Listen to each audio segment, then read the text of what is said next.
I went to COP26. I was delighted to be invited by the Scottish bishops, and I went with, I suppose, cautious optimism because we'd heard so much about the growing understanding through science. We'd also seen great media interest in the build-up and what COP could be about and how much could be achieved. Also saw the enthusiasm, particularly among the young people who were gathering and walking to Glasgow and all that demonstration of commitment and concern. So there was cautious optimism. I came away with a sense of a degree of disappointment. I won't give up hope. Pope Francis says we must never give up hope, but a real sense of disappointment in that we'd had some good decisions, hadn't we, about deforestation, but then Brazil has increased its deforestation in the last year to a record level. So what does that mean? Then there was the cuts in methane, which is very welcome, and the idea that China and US would put aside their political differences to work together on the repair of climate damage. That all sounded very good.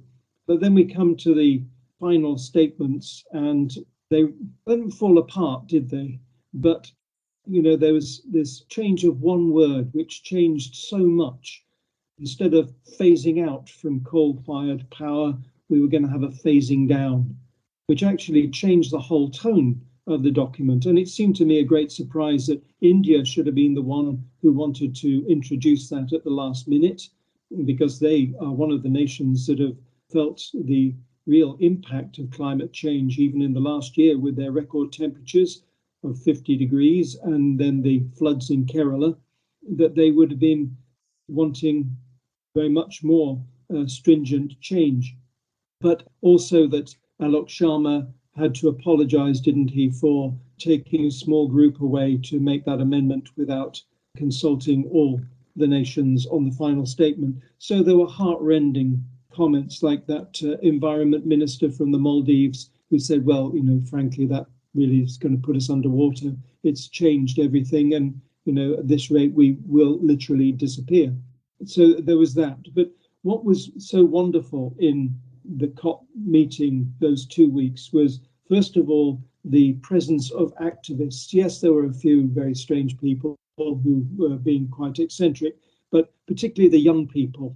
You know, they'd said that there was to be a demonstration which they estimated could rise to even 50,000, and the media then were reporting that over 120,000 actually made the walk, and they were so well behaved in what they were doing, what they were trying to express. And I spoke to so many young people who were so articulate and concerned about their future. And then there were the indigenous people who were at COP, who made a very big impression, to listen in some of the seminars and the side events to what they have already suffered and continue to suffer through the seasonal changes. And then very important to me was the meeting on several occasions with interfaith leaders, because when we pray together, we're all actually saying the same thing with the same sort of priority, that we must care for creation. We may have our differences about where creation came from and the history, but that we all have a duty to care for one another, and that means a duty to care for the world in which we live and to care for the environment. So that was very good news. But this passing on to Egypt 2022 and the next COP meeting and saying, oh, well, we can tighten up our decisions then. Well, I think we're still missing the point, aren't we, that decisions have to be made and goals have to be met. Because if they're not met very quickly, then we get irreparable damage and future generations will not be able to achieve proper repair of the climate. So that was rather disappointing. But we can't just leave it with COP, can we? With the environment, as Pope Francis tells us time and time again, we've all got to take our part. We've all got our responsibilities, even though some of us may feel that what we do is absolutely minimal and of no consequence. It's when we're all doing that together that actually we do make a big impression. So I'm very pleased at so much work that is going on. The project Guardians of Creation is making an impact. It's networking information to all the dioceses about carbon footprinting and how we can change, particularly in our care for our property and usage. Then there's all the work that's going on in parishes and schools. And certainly from my experience, what I've seen in schools has been wonderful response. The children are so concerned, they're celebrating. It's not a question of fear, they're celebrating the environment and creation and wanting to look after it. And that's really a very good place, I think, for evangelization on a grander scale. If young people can see that the church is involved in the concerns over the environment, which are so important to them, maybe they can make that connection too with that sense of faith in their lives. So it just seems to me that we've got the science, it's very precise, it tells us where we've gone wrong, the damage we've done. It tells us about what will be happening very soon if we don't do something about it.